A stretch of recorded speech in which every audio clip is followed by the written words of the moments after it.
Como usar a gramática a seu favor em entrevistas de emprego? Talvez você já tenha ouvido falar da expressão letramento profissional. Cada ambiente de trabalho exige de você determinado nível de formalidade linguística. E se a sua formalidade linguística está em desbalanço com aquele ambiente, você provavelmente vai ser extirpado daquele ambiente. Talvez você nem consiga entrar naquele ambiente se tratar, por exemplo, de uma entrevista de emprego.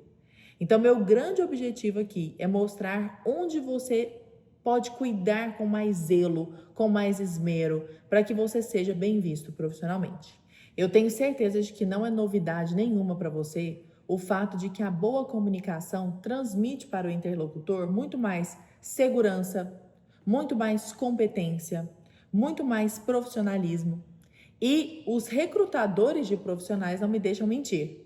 Se você pegar, por exemplo, reportagens da Cato, reportagens do LinkedIn, reportagens do Sebrae, esses mediadores de emprego, digamos assim, você vai perceber como é de extrema valia para quem está avaliando os candidatos perceber qual é o nível de letramento profissional, de letramento linguístico daqueles indivíduos. Então é fundamental que você cuide de pontos nevrálgicos. Eu separei aqui alguns deles. Por exemplo, clareza na exposição das ideias.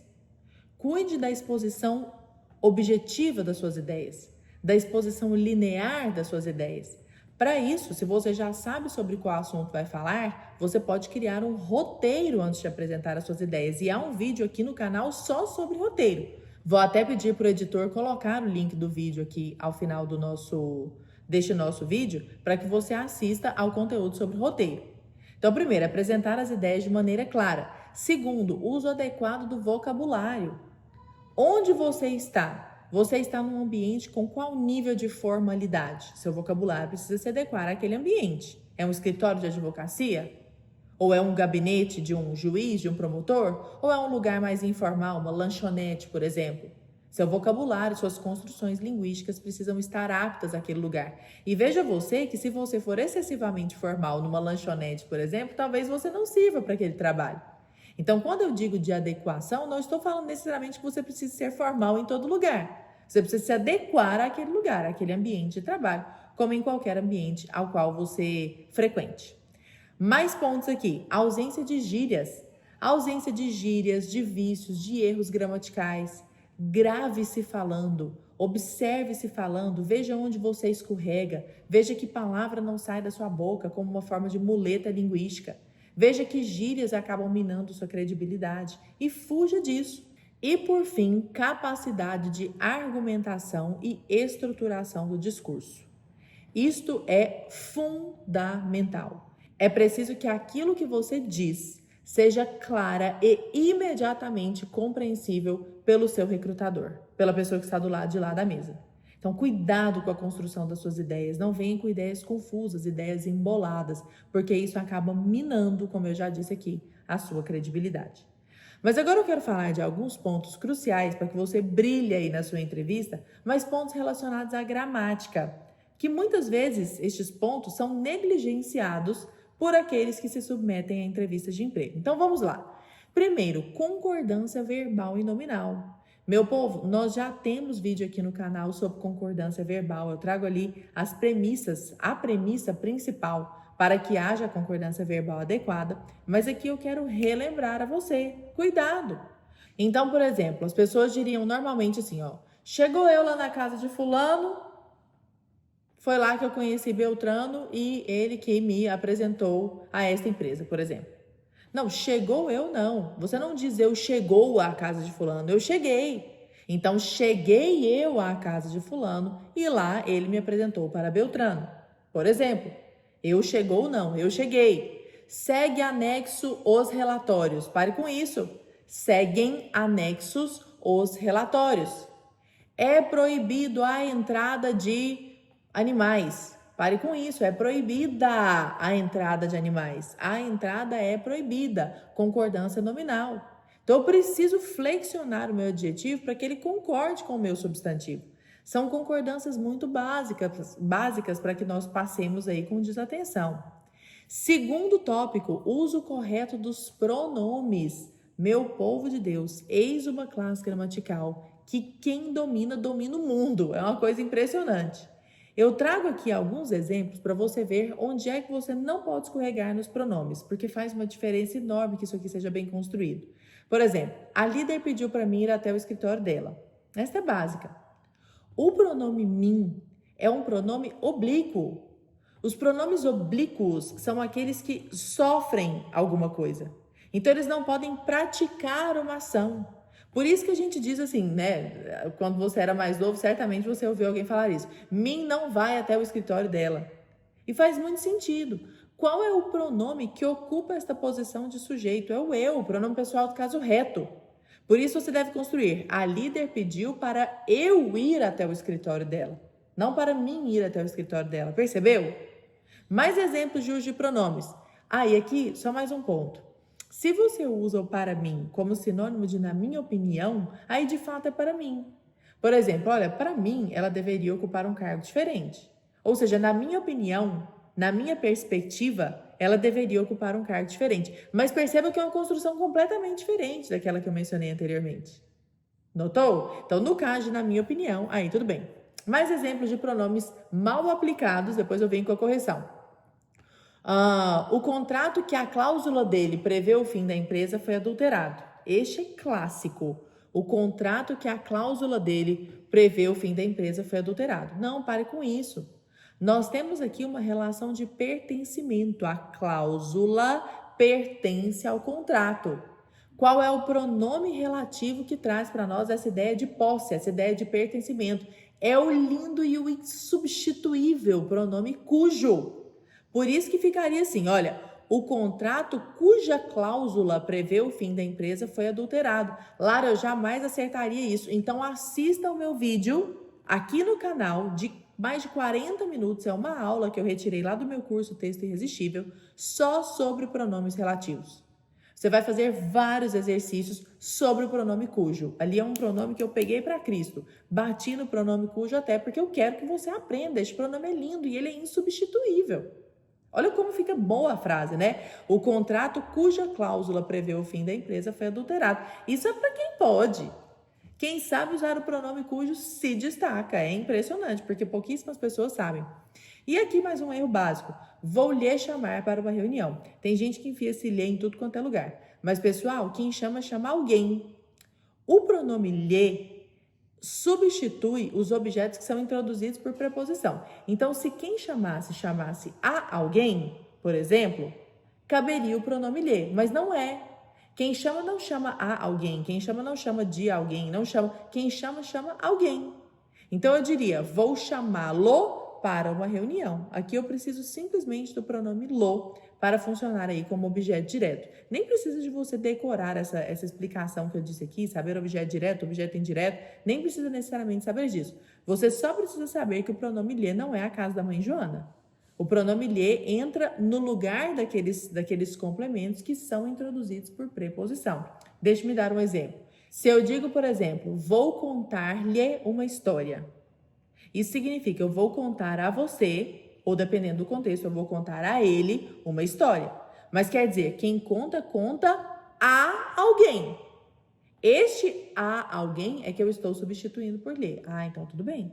Porque eu estou usando lhe no lugar de um complemento que é iniciado por preposição. Lara, mas eu vou pensar tudo isso na hora que eu estiver falando? Bom, se isso já estiver automático no seu domínio linguístico, você nem precisa ficar se preocupando com isso. Mas numa mensagem escrita, pense 2 vezes. Pesquise. Não perca a chance de escrever com correção. Isso faz tanta diferença. E número 3, uso de conectivos e organizadores textuais. Isso aqui auxilia muito na construção de textos escritos, textos digitados, mas também na construção de textos orais. Então, se você, por exemplo, vai contar a sua trajetória profissional, organize o seu discurso por meio de elementos de coesão. Primeiro, eu trabalhei na empresa tal, fazendo isso, isso e isso. Depois, eu trabalhei na empresa tal. Por fim, eu estive na empresa tal por apenas 2 meses. Eu esperava que o resultado fosse este, porém não foi exatamente o que aconteceu. Então, use o porém, use estes organizadores temporais, use um por fim Por fim, eu quero destacar que na minha experiência profissional foi de grande valia passar por tal empresa e ocupar tal posto. Por quê? Olha o porquê. Porque foi lá que eu aprendi isto e aquilo.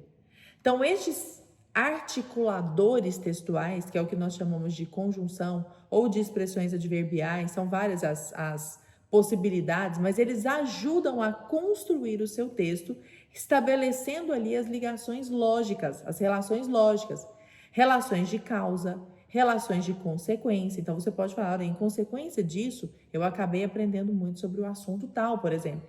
Então, estes em consequência, relação de causa, relação de oposição. Embora fulano tenha me convidado para participar daquele grupo, eu decidi não fazer parte dele. Olha, este embora é uma relação de concessão. Estes elementos todos ajudam a concatenar bem o raciocínio. São os chamados elementos de coesão. Lembrando que coesão é a ligação das partes do texto, ou seja, é a maneira como você conecta as suas ideias. Um texto coeso é um texto bem conectado e estes elementos gramaticais são fundamentais para que isso aconteça. E por fim, eu coloquei aqui um vocabulário que inspire confiança e trouxe alguns detalhes para que você preste atenção. Por exemplo, já falamos aqui várias vezes no canal, mas fuja dos vícios linguísticos do tipo. Tem gente que fala tipo o tempo inteiro. Aí eu viajei para aquele lugar e eu não gostei muito, porque estava muito cheio. Tá vendo esse tipo? Então, elimine o tipo. O sei lá, sei lá, eu acho que, umas 20 pessoas, acho que mais ou menos isso. O sei lá mina sua credibilidade. O basicamente é uma muleta linguística muito presente. Basicamente não é um problema. Pode usar a palavra basicamente. Mas se ela aparece excessivamente, como qualquer palavra que aparece excessivamente, ela acaba se tornando uma muleta linguística. E muita gente se vale do basicamente como muleta linguística. Eu basicamente trabalhei lá 2 meses. Não, se você trabalhou 2 meses, não precisa do basicamente. Eu trabalhei lá 2 meses. Percebeu? Então, olha, basicamente, isso tudo transmite insegurança para a sua mensagem. Mais um ponto importante. Fuja dos verbos genéricos. Por exemplo, em vez de você falar assim, eu comecei naquela empresa em 2017. Comecei é um verbo muito genérico.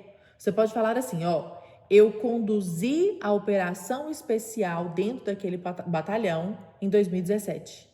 Eu conduzi aquela operação especial. O verbo conduzir mostra que você deteve comando daquela operação. Olha como ele é muito mais forte do que eu comecei. Comecei é um verbo genérico demais. Outro verbo genérico demais que as pessoas usam é eu fiz. Eu fiz essa experiência em 2015. Não, eu fiz essa experiência não. Como que você fez isso? Como que aconteceu? Então, tentemos ser mais específicos. Eu implementei esta medida no ano de 2015. Eu negociei com a empresa X a patente da marca tal. Eu negociei, eu implementei, eu conduzi, eu chefiei. São todos verbos que mostram você tendo protagonismo dentro da sua esfera profissional, em vez de simplesmente falar comecei ou fiz. Então, fuja dos verbos genéricos e traga aqueles verbos que demonstrem a sua posição de destaque dentro do seu próprio posto. E por fim, queridos, vale lembrar o seguinte: tudo isso que eu estou falando aqui são pequenas orientações, mas que, se somadas, mudam a maneira como o interlocutor percebe a sua comunicação. A gramática precisa ser sua aliada. A gramática está dançando na sua língua e nos seus dedos o tempo inteiro. Quanto melhor for o seu uso dela, quanto mais você a fizer trabalhar a seu favor, a seu benefício, mais frutos positivos você vai colher. Imagine você como numa entrevista de emprego isso faz diferença, como num post de rede social isso faz diferença, como numa conversa formal isso faz diferença, um e-mail, um WhatsApp. Estou falando de comunicações cotidianas, que dirá num TCC, por exemplo, ou numa peça jurídica. Isso faz total diferença positiva na percepção do outro a respeito da sua imagem e na boa construção dos seus raciocínios. É por isso que, mais uma vez, eu convido você a conhecer o Texto Irresistível, meu curso de boa escrita e gramática normativa. Eu vou deixar o link da página aqui embaixo para que você entre e o conheça. Ali você vai resolver os seus problemas cotidianos, com gramática, com a construção de bons pensamentos, com a construção de bons raciocínios. E vai ser um prazer caminhar com você por essa trilha. Um beijo e até o próximo vídeo.